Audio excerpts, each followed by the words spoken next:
নমস্কার, people's voice নিউজে আপনাদের সবাইকে স্বাগত। আজ প্রথমেই আপনাদের আব্দুর রেজ্জাক মোল্লার কিছু কথা আমি তুলে ধরব। আপনারা ভাবতে পারেন হঠাৎ আব্দুর রেজ্জাক মোল্লা কেন? কারণ সদ্য এই প্রাক্তন মন্ত্রী তিনি প্রয়াত হয়েছেন, আব্দুল রেজ্জাক মোল্লা। এই রেজ্জাক মোল্লাকে কিছু কথা মানে তখন বামেদের আমল, সিঙ্গুর, নন্দীগ্রাম পিরিয়ড, এবং যখন সিঙ্গুরে টাটারা উইথড্র করে নিল, বলে দিল যে তারা কারখানা করবে না, তখন রেজ্জাক মোল্লা কিছু কথা বা কিছু মন্তব্য কিন্তু মানুষের মনে থেকে গেছে, এবং বক্তব্যগুলো উনি করেছিলেন বুদ্ধদেব ভট্টাচার্যকে কেন্দ্র করে। উনি বলেছিলেন হেলে ধরতে পারে না, কেউটে ধরতে গেছে। অর্থাৎ উনি একদিকে যেমন বলেছিলেন মমতা বন্দ্যোপাধ্যায়ের এই আন্দোলন নিয়ে বুদ্ধবাবু এটাকে ঠিক করে কন্ট্রোল করতে পারেননি, তেমনি টাটাদের চলে যাওয়া নিয়ে। আপনারা হয়তো জানেন যে সিঙ্গুরের কারখানার কিন্তু প্রথম বিরোধিতা করেছিলেন এই রেজ্জাক মোল্লা, কারণ 4 ফসলি জমিতে কিভাবে কারখানা হবে উনি প্রশ্ন তুলেছিলেন। তো শুধুমাত্র একবার বুদ্ধবাবুকে নয়, উনি এই বুদ্ধদেব ভট্টাচার্য, নিরুপম সেন এদের বিরুদ্ধে দিনের পর দিন উনি বিষোদ্গার করেছিলেন।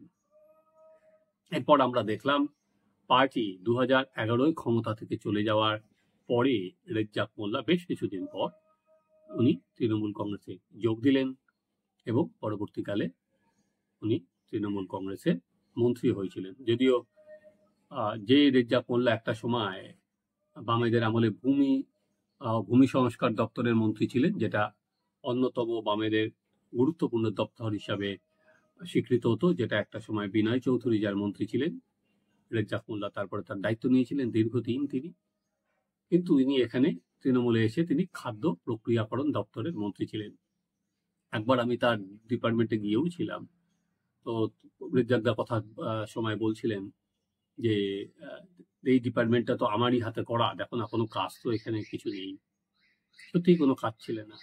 কিন্তু তৃণমূল কংগ্রেস কিন্তু রেজ্জাক মোল্লাকে রাজনৈতিকভাবে কাজে লাগিয়েছিল দুভাবে। দেখুন, রেজ্জাক মোল্লা হচ্ছেন ঘোষিতভাবেই বুদ্ধদেব ভট্টাচার্যের বিরোধী। উনি দক্ষিণ 24 পরগনার জেলা রাজনীতিতেও তাই বুদ্ধদেব ভট্টাচার্যের বিরোধিতা করেছেন, এবং পরবর্তীকালে প্রশাসনে তো করেইছেন। এবং যখন জমি নেওয়া হচ্ছিল, মমতা বন্দ্যোপাধ্যায় রাজনৈতিকভাবে ওনাকে দিয়ে বুদ্ধবাবুর ল্যান্ড পলিসির বিরোধিতা করিয়েছিলেন 2011 পর থেকেও। কারণ 2011 চলে যাওয়ার পর থেকে তখন তো আর উনি কোনো রাগঢাক রাখেননি, সরাসরি উনি আর কি বিষোদ্গার করতে শুরু করেন। এবং দ্বিতীয়ত, রেজ্জাক মোল্লা ছিলেন কিন্তু সংখ্যালঘু সম্প্রদায়ের সিপিএম এর অন্যতম গুরুত্বপূর্ণ মুখ, এবং যখন এই সিঙ্গুর এবং নন্দীগ্রাম আন্দোলন হচ্ছে, তখন অন্যতম বড় প্রচার ছিল যে সংখ্যালঘুদের জমি সিপিএম সরকার কেড়ে নিচ্ছে। সিপিএম সেই প্রচারটা রুখতে পারেনি। ফলে রেজ্জাক মোল্লাকে দিয়ে বলানোতে সিপিএম এর রাজনৈতিক জমি কিন্তু অনেকটা ক্ষয় করাতে পেরেছিল তৃণমূল, এবং মমতা বন্দ্যোপাধ্যায় ওনাকে রাজনৈতিকভাবে কাজে লাগাতে পেরেছে। আমি এতক্ষণ ধরে কেন রেজ্জাক মোল্লার কথা বলছি? কারণ আজকে ধরুন 2011 পর 2025, তখন রেজ্জাক মোল্লাকে নিয়ে তৃণমূল কংগ্রেস যে সুবিধা পেয়েছিল, বর্তমানে বিজেপির প্রাক্তন রাজ্য সভাপতি দিলীপ ঘোষকে নিয়ে কি তৃণমূল কংগ্রেস একই সুবিধা পাবে? কারণ আমরা দেখতে পাচ্ছি দিলীপ ঘোষ বেসুরো কথাটা বললে একটু কম করেই বলা হয়, দিলীপ ঘোষ অল আউট কিন্তু নেমে পড়েছেন তার পার্টির বিরুদ্ধে, এবং তিনি স্পষ্ট বিভিন্ন টিভি চ্যানেলে গিয়ে পরিষ্কার বলছেন পার্টি যদি রাখে তিনি থাকবেন, না হলে ব্যাপার নয়। ইতিমধ্যে বিজেপি এবং আরএসএস সিদ্ধান্ত নিয়েছে যে দিলীপ ঘোষকে টোটাল বয়কটের পথে যাওয়া হবে। ওনাকে পার্টির কোনো কর্মসূচি দেওয়া হবে না, ওনাকে উনি ডাকলে পার্টির কেউ যাবেন না, এবং পার্টি ওনার মন্তব্যের কোনো রিয়াক্ট কেউ করবে না, এটাই অঘোষিতভাবে তারা অবস্থান নিয়ে নিয়েছে। কিন্তু এখনো পর্যন্ত সাসপেনশন বা বহিষ্কার এরকম কোনো কথায় কিন্তু তারা আসছেন না। উল্টো দিকে দিলীপ ঘোষ নিজে কি চাইছে, উনি যেভাবে আগে সরাসরি মমতা বন্দ্যোপাধ্যায়ের প্রশংসা করছেন এবং বলছেন মমতা বন্দ্যোপাধ্যায়ের বিরুদ্ধে দুর্নীতির কোনো অভিযোগ নেই, তাহলে যে বিজেপির যে মূল যে আক্রমণ তৃণমূলের বিরুদ্ধে উনি সেটাকেই ভোতা করে দিচ্ছেন। কারণ তৃণমূল কংগ্রেস কি বলছে, তৃণমূল কংগ্রেসের প্রচারটাই হচ্ছে পিসি চোর ভাইপো চোর, এটা রাজনৈতিক প্রচার।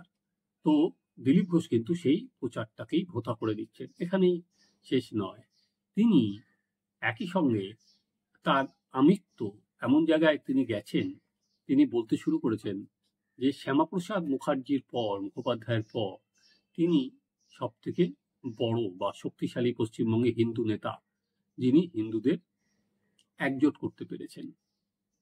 আমি জানি না যে আরএসএস এই আমিত্বকে কিভাবে মেনে নেবে। আর কি দলে কারোর কোনো ভূমিকা নেই, তিনি একাই বিজেপিকে টেনে নিয়ে এসেছেন, তিনি একাই 4% দল থেকে বিজেপিকে 40% দলে নিয়ে গেছেন, আর কোনো ভূমিকা নেই। আর কি সেন্ট্রালি যদি বিজেপি না থাকতো উনি পারতেন।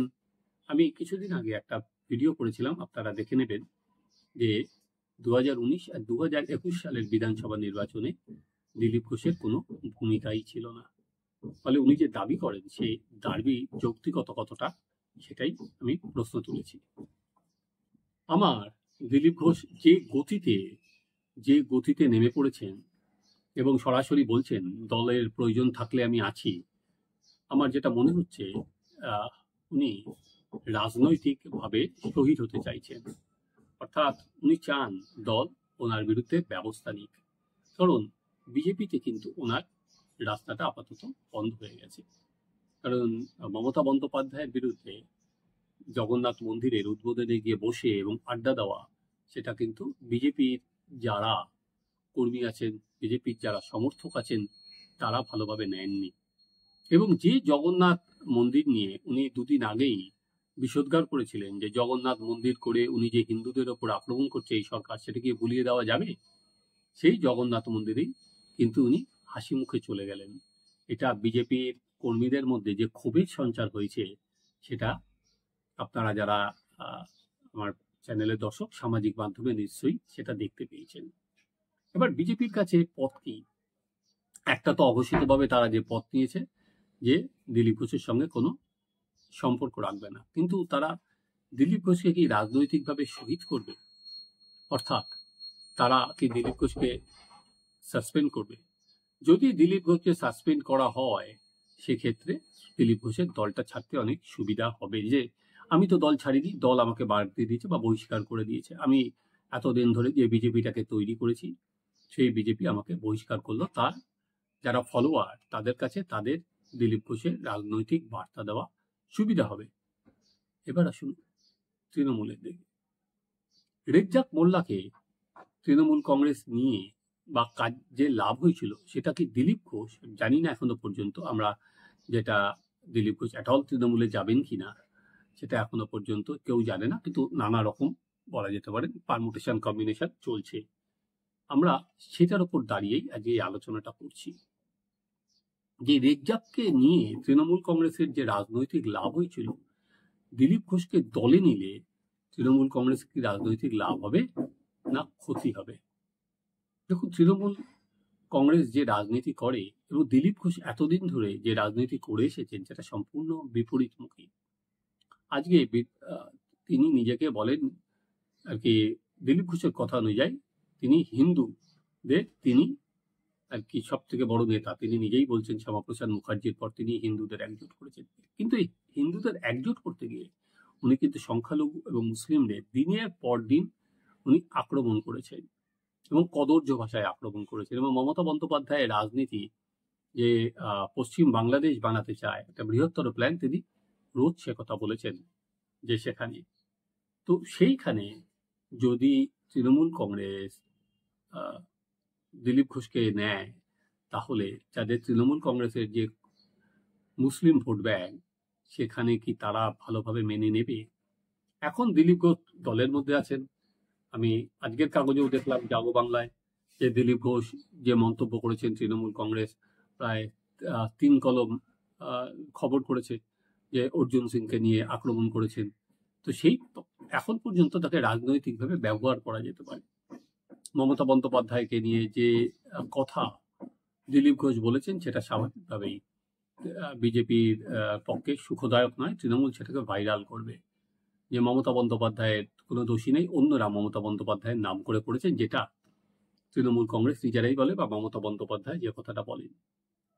কিন্তু তৃণমূলে যদি তিনি যান তাহলে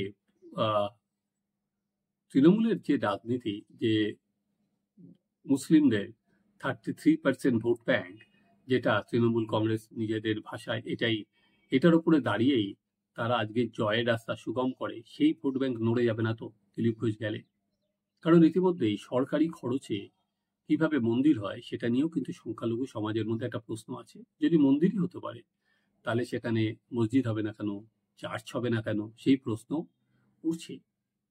এর ওপর দিলীপ ঘোষ নিজে স্বয়ং যদি যান তাহলে তৃণমূল কংগ্রেসের যে মুসলিম ভোট ব্যাংক সেটা নড়ে যাওয়ার সম্ভাবনা কিন্তু 16 আনার উপর 18 আনা। তাই দিলীপ এখন তৃণমূলকে যতটা রাজনৈতিক লাভ দিচ্ছেন, দিলীপ ঘোষ আলটিমেট বিজেপি থেকে বাদ হয়ে গেলে বা উনি নিজে ছেড়ে দিলে তৃণমূল কংগ্রেসের কাছে কিন্তু তার কোনো দর থাকবে না। এবার দেখা তখন তৃণমূল কংগ্রেস ঠিক কি করে। এবং দিলীপ ঘোষ আমি যে বললাম, উনি বলছেন বিজেপি যদি আমাকে রাখে তাহলে রাখবো, না হলে ইনি কি করবেন। তিনি একটা সময় স্বয়ংসেবক হিসেবে কাজ করেছেন, তারপরে বিজেপি নেতা হিসেবে কাজ করেছেন। এখন কি তিনি নিছক সাংসারিক জীবন কাটাবেন? না, তিনি রাজনীতির দিকেই ঝুঁকে থাকবেন। কিন্তু রাজনীতির দিকে ঝুঁকে থাকতে হলে উনি এখন যেভাবে আর কি সরাসরি তৃণমূল কংগ্রেসকে যা বলছেন, তৃণমূল কংগ্রেস তার রাজনৈতিক লাভ পাচ্ছে, উনি দলে ঢুকে গেলে কিন্তু তৃণমূল কংগ্রেস এই রাজনৈতিক লাভ পাবে না। দেখা আগামী দিন দিলীপ ঘোষ এবং তৃণমূলের রাজনীতি কোন দিকে এগোয়। আমার ওই জন্যই বললাম যে রেজ্জাক মোল্লা যে সরাসরি জয়েন করেছিল এবং গিয়ে তৃণমূলকে ডিভিডেন্ড দিয়েছিল, এবং অবশ্য শেষ জীবনে রেজ্জাক মোল্লায়ের মৃত্যুর আগে দেখলাম প্রায়শ্চিত্ত করে গেছেন। কিন্তু দিলীপ তো দাবাং। দিলীপ তো নিজেই বলেন যে আর কি, আমার একটা সিনেমা কথা মনে পড়ছে, সেটা অমিতাভ বচ্চনের দিবার। সে অমিতাভ বলেছিল যে আমি যেখান থেকে দাঁড়াই সেখান থেকেই লাইন শুরু হয়।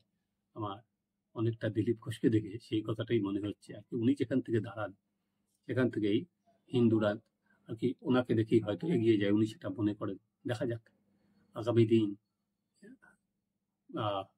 যদি বিজেপির সঙ্গে বিচ্ছেদ হয় তৃণমূলের কাছে কতটা দর থাকবে দিলীপ ঘোষের। আপনারা দেখতে থাকুন আমাদের চ্যানেল সাবস্ক্রাইব করুন, আপনাদের মতামত জানান।